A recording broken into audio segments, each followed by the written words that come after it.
ನಾನು ಇವತ್ತು ನಿಮಗೆ ಈ 5 ಹ್ಯಾಬಿಟ್ ಬಗ್ಗೆ ಹೇಳ್ತೇನೆ. ಇದು ನೋಡಲಿಕ್ಕೆ ನಾರ್ಮಲ್, ಆದರೆ ನಮ್ಮ ದೇಹಕ್ಕೆ ಒಳ್ಳೆಯದಲ್ಲ. ತುಂಬ ಜನ ಡಯಟ್ ಮಾಡ್ತಾರೆ, ಕೆಲವರು ಟ್ಯಾಬ್ಲೆಟ್ ಎಲ್ಲ ತಗೊಳ್ತಾರೆ, ಇನ್ನು ತುಂಬ ಜನ ದಿನಾಲೂ ವರ್ಕೌಟ್ ಮಾಡ್ತಾರೆ. ಆದರೂ ಅವರ ಹೆಲ್ತ್ ಇಂಪ್ರೂವ್ ಆಗೋದಿಲ್ಲ, ಫಿಟ್ ಆ್ಯಂಡ್ ಫೈನ್ ಆಗೋದಿಲ್ಲ. ದಿನಾ ಕಷ್ಟಪಡ್ತಾರೆ, ಆದರೆ ಸ್ಲಿಮ್ ಆಗಲಿಕ್ಕೆ ಆಗೋದಿಲ್ಲ. ಇದಕ್ಕೆ ರೀಸನ್ ನಿಮ್ಮ ಡಯಟ್ ಅಲ್ಲ, ನಾವು ಪ್ರತಿನಿತ್ಯ ಸೇವನೆ ಮಾಡುವ ಕೆಲವೊಂದು ಪದಾರ್ಥಗಳು. ತುಂಬ ಜನ ಹೇಳ್ತಾರೆ, ಅಯ್ಯೋ ಬಿಡಿ ಮಾರ್ರೆ, ಇದನ್ನು ತಿನ್ನೋದ್ರಿಂದ ಎಂಥ ಹೆಲ್ತ್ ಹಾಳೋಗೋದು ಅಂತ. ಆದರೆ ಗೊತ್ತಿರಲಿ, ನಾವು ಯಾವುದು ಸಮಸ್ಯೆ ಕೊಡಲ್ಲ ಅಂತ ಅನಿಸ್ತಿರ್ತೇವಲ್ಲ, ಅದೇ ನಮಗೆ ದೊಡ್ಡ ಸಮಸ್ಯೆ ಆಗಿರುವಂಥದ್ದು. ಈ 5 ಹವ್ಯಾಸ ನಾವು ಕಡಿಮೆ ಮಾಡಿದರೆ ನಮ್ಮ ಹೆಲ್ತ್ ಇಂಪ್ರೂವ್ ಆಗಲಿಕ್ಕೆ ಸ್ಟಾರ್ಟ್ ಆಗುತ್ತೆ. ಈ ಹ್ಯಾಬಿಟ್ಸ್ ಅಂದರೆ ಅಭ್ಯಾಸ ನಮ್ಮದು.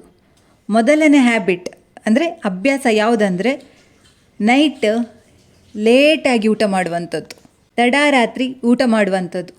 ನಾವೆನಿಸ್ತೇವೆ ಇದರಿಂದ ಎಂಥ ತೊಂದರೆ, ಮನೆಯಲ್ಲಿ ಮಾಡಿದ ಅನ್ನ ಸಾಂಬಾರು ಅಥವಾ ಪಲ್ಯ, ಇದರಿಂದ ಹೆಲ್ತ್ ಇಶ್ಯೂ ಆಗಲಿಕ್ಕೆ ಚಾನ್ಸೇ ಇಲ್ಲ ಅಲ್ವಾ? ಆದರೆ ಎಂತ ತಿಂತಿದ್ದೀರಾ, ಎಷ್ಟು ತಿಂತಾ ಇದ್ದೀರಾ ಅನ್ನೋದಕ್ಕಿಂತ ಯಾವಾಗ ತಿಂತಾ ಇದ್ದೀರಾ ಅನ್ನೋದು ಸಹ ದೊಡ್ಡ ಪ್ರಶ್ನೆ. ಯಾಕಂದರೆ ನೈಟ್ ನಮ್ಮ ದೇಹ ಎಲ್ಲ ರಿಪೇರ್ ಆಗ್ತಾ ಇರ್ತದೆ. ಈಗ ನೀವೇ ನೋಡಿ, ಯಾವುದೋ ಒಂದು ಮಿಷಿನ್ ಇದ್ದರೆ ಸಹ ಅದು ಒಟ್ರಾಶಿ ಆನ್ ಮಾಡಿ ಇಡ್ಲಿಕ್ಕೆ ಆಗೋದಿಲ್ಲ, ಅದಕ್ಕೆ ಅಂತ ಸ್ವಲ್ಪ ರೆಸ್ಟ್ ಬೇಕಲ್ವಾ? ಹಾಗೆ ಇದು ಸಹ ನೈಟ್ ನಮ್ಮ ಜೀರ್ಣಕ್ರಿಯೆ ಮಂದಗತಿಯಲ್ಲಿರ್ತದೆ. ಬಾಡಿ ಎಲ್ಲ ಪಾರ್ಟ್ ನಿಧಾನವಾಗಿ ವರ್ಕ್ ಮಾಡ್ತಾ ಇರ್ತದೆ, ಅಂದರೆ ಜೀರ್ಣಕ್ರಿಯೆ ಎಲ್ಲ ಸ್ವಲ್ಪ ನಿಧಾನವಾಗಿ ವರ್ಕ್ ಮಾಡ್ತಾ ಇರ್ತದೆ. ಆಗ ರಾತ್ರಿ ಲೇಟಾಗಿ ಊಟ ಮಾಡಿ ಮಲಗಿದರೆ ನಮ್ಮ ಬಾಡಿ ರಿಪೇರ್ ಆಗ್ತಾ ಇರ್ತದಲ್ಲ, ಅದನ್ನು ನಿಲ್ಲಿಸಿ ಅದು ಜೀರ್ಣಕ್ರಿಯೆಗೆ ಬರ್ತದೆ. ಅಂದರೆ ನಾವು ಊಟ ಮಾಡಿರ್ತೇವೆ, ಅದನ್ನು ಜೀರ್ಣಕ್ರಿಯೆ ಮಾಡಲಿಕ್ಕೆ ಎಲ್ಲ ಸಿಸ್ಟಮ್ಸ ಅಲ್ಲಿ ವರ್ಕ್ ಮಾಡ್ತಾ ಇರ್ತದೆ, ನಮ್ಮ ಬಾಡಿ ರಿಪೇರ್ ಆಗ್ತಾ ಇರುವುದಿಲ್ಲ. ಇದರಿಂದಾಗಿ ಸರಿಯಾಗಿ ನಿದ್ದೆ ಬರಲ್ಲ. ಕೆಲವರಿಗೆ ಹೊಟ್ಟೆ ತುಂಬ ಊಟ ಮಾಡಿದರೆ ಗಟ್ಟಿ ನಿದ್ರೆ ಬರ್ತದೆ, ಆದರೆ ನಿದ್ರೆ ಬಂದರೆ ಸಹ ಸರಿಯಾಗಿ ಜೀರ್ಣಕ್ರಿಯೆ ಆಗೋದಿಲ್ಲ. ಈ ಹೊಟ್ಟೆ ಉಬ್ಬರಾಗುವಂಥದ್ದು, ಹೊಟ್ಟೆಗೆ ಸಂಬಂಧಪಟ್ಟಂಥ ಸಮಸ್ಯೆ ಸ್ಟಾರ್ಟ್ ಆಗುವಂಥದ್ದು, ಬೇಗ ದಪ್ಪ ಆಗುವಂಥದ್ದು, ಇದೆಲ್ಲ ಇದರಿಂದ ಸ್ಟಾರ್ಟ್ ಆಗುವಂಥ ಸಮಸ್ಯೆಗಳು. ಅಟ್ಲೀಸ್ಟ್ ಒಂದು 8:30 ಇಂದ 9 ಗಂಟೆ ಒಳಗೆ ಊಟ ಮಾಡಿ.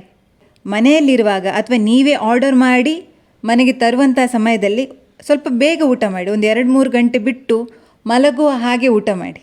ಕರೆಕ್ಟ್ ಟೈಮಲ್ಲಿ ಊಟ ಮಾಡೋದ್ರಿಂದ ಈ ಆ್ಯಸಿಡಿಟಿ ಕಡಿಮೆ ಆಗ್ತದೆ, ಹೊಟ್ಟೆ ಚಿಕ್ಕದಾಗುತ್ತೆ, ಮತ್ತು ಈ ಗ್ಯಾಸ್ಟ್ರಿಕ್ ಸಮಸ್ಯೆ ಬರೋದಿಲ್ಲ.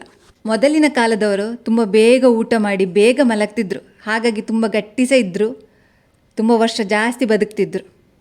ಅದಕ್ಕೋಸ್ಕರ ಟೈಮಲ್ಲಿ ಊಟ ಮಾಡಿ. ಇನ್ನು 2ನೇ ಹ್ಯಾಬಿಟ್ ಅಂದರೆ ಅಭ್ಯಾಸ ಯಾವುದಂದರೆ ಒಂದೇ ಜಾಗದಲ್ಲಿ ತುಂಬ ಹೊತ್ತು ಕುಳಿತುಕೊಳ್ಳುವಂಥದ್ದು.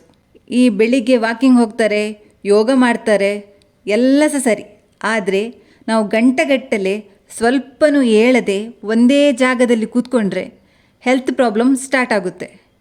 ಅಟ್ಲೀಸ್ಟ್ ಅರ್ಧ-ಮುಕ್ಕಾಲು ಗಂಟೆಗಾದರೂ ಸಹ ವಾಕಿಂಗ್ ಮಾಡಿ. ನಾವು ಒಂದೇ ಜಾಗದಲ್ಲಿ ಕೂತು ತುಂಬ ಹೊತ್ತು ಕೆಲಸ ಮಾಡೋದ್ರಿಂದ ವೀಕ್ನೆಸ್ ಆಗ್ತದೆ. ಎಷ್ಟೇ ಜಿಮ್ ಮಾಡಿ, ಯೋಗ ಮಾಡಿ, ಈ ಹೊಟ್ಟೆ ಚಿಕ್ಕದಾಗೋದಿಲ್ಲ. ಇದಕ್ಕೆ ಇದೇ ರೀಸನ್ ಆಗಿರ್ಬೋದು. ಬ್ಲಡ್ ಸರ್ಕ್ಯುಲೇಷನ್ ಎಲ್ಲ ಕರೆಕ್ಟಾಗಿ ಆಗೋದಿಲ್ಲ, ಅದಕ್ಕೋಸ್ಕರ ಸ್ವಲ್ಪ ಆದರೂ ಮೂಮೆಂಟ್ ಇರಲಿ. ಇನ್ನು 3ನೇದಾಗಿ ಸಕ್ಕರೆ ಹಾಕಿ ಜ್ಯೂಸ್ ಕುಡಿಯುವಂಥದ್ದು. ಈ ಕೋಲ್ಡ್ ಡ್ರಿಂಕ್ಸ್ ಎಲ್ಲ ತುಂಬ ಜಾಸ್ತಿ ಕುಡಿಯೋದು ಒಳ್ಳೆಯದಲ್ಲ, ಕುಡಿಯೋದಿದ್ದರೆ ತುಂಬ ಒಳ್ಳೆಯದು. ಆದರೆ ಈ ಸಕ್ಕರೆ ಹಾಕಿ ಯಾವುದೇ ರೀತಿ ನಾವು ಜ್ಯೂಸ್ ಕುಡಿದ್ರೆ ಸಹ ಅದರಿಂದ ಹೆಲ್ತ್ ಪ್ರಾಬ್ಲಮ್ ಸ್ಟಾರ್ಟ್ ಆಗುತ್ತೆ. ಯಾಕಂದರೆ ನಮ್ಮ ರಕ್ತದಲ್ಲಿ ಸಕ್ಕರೆ ಅಂಶ ಜಾಸ್ತಿ ಆಗಲಿಕ್ಕೆ ಸಕ್ಕರೆಯೇ ಕಾರಣ ಆಗಿರ್ತದೆ. ಫ್ರೂಟ್ಸ್ ಕಟ್ ಮಾಡಿ ತಿನ್ನೋದು ತುಂಬ ಒಳ್ಳೆಯದು, ಅದನ್ನು ಜ್ಯೂಸ್ ಮಾಡೋದಕ್ಕಿಂತ. ಯಾಕಂದರೆ ಜ್ಯೂಸ್ ಮಾಡುವಾಗ ಸ್ವಲ್ಪ ಟೇಸ್ಟ್ ಬರಲಿ ಅಂತ ನಾವು ಸಕ್ಕರೆ ಹಾಕ್ತೇವೆ, ಅದಕ್ಕೋಸ್ಕರ ಸಕ್ಕರೆಯನ್ನು ತುಂಬ ಕಡಿಮೆ ಮಾಡಿ, ಅಥವಾ ಬಳಸೋದೇ ಬೇಡ, ತುಂಬ ಬೆಸ್ಟ್.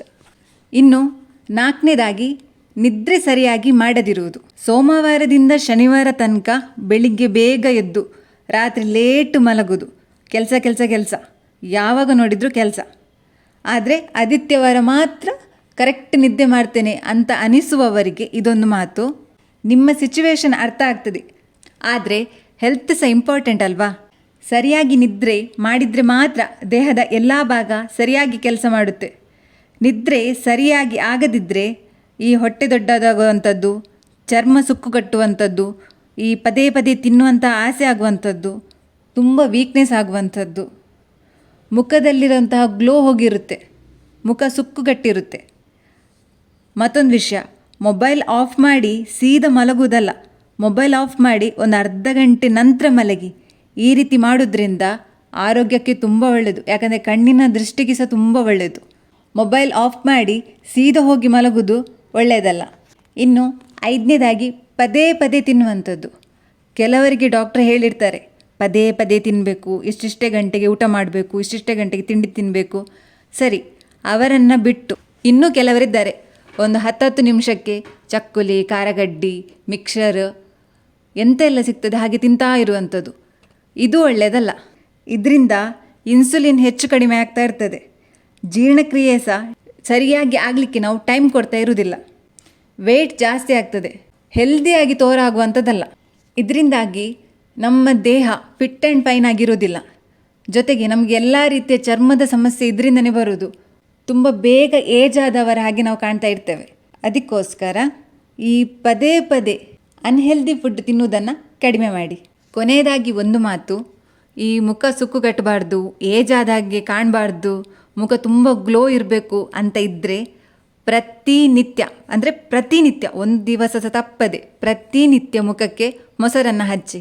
ಇದರಿಂದ ಮುಖ ತುಂಬ ಗ್ಲೋ ಇರ್ತದೆ, ಮುಖ ತುಂಬ ಶೈನಿಂಗ್ ಆಗಿ ಯಾವುದೇ ರೀತಿಯ ಸುಕ್ಕು ಇರುವುದಿಲ್ಲ, ನಮ್ಮ ಚರ್ಮ ಜೋತು ಬಿದ್ದಾಗಿ ಆಗಿರುವುದಿಲ್ಲ, ತುಂಬ ಟೈಟಾಗಿ ಕರೆಕ್ಟಾಗಿ ತುಂಬ ಯಂಗಾಗಿ ಕಾಣ್ತಾ ಇರ್ತೀರ. ಧನ್ಯವಾದಗಳು. Thank you friends. ವಿಡಿಯೋ ನಿಮ್ಗೆ ಇಷ್ಟ ಆಗಿದ್ದರೆ ದಯವಿಟ್ಟು ಲೈಕ್ ಮಾಡಿ, ಶೇರ್ ಮಾಡಿ, ಮತ್ತು ನಮ್ಮ ಚಾನಲ್ ಇಲ್ಲಿ ತನಕ ಸಬ್ಸ್ಕ್ರೈಬ್ ಆಗದಿದ್ದರೆ ದಯವಿಟ್ಟು ಸಬ್ಸ್ಕ್ರೈಬ್ ಮಾಡಿ. Thank you.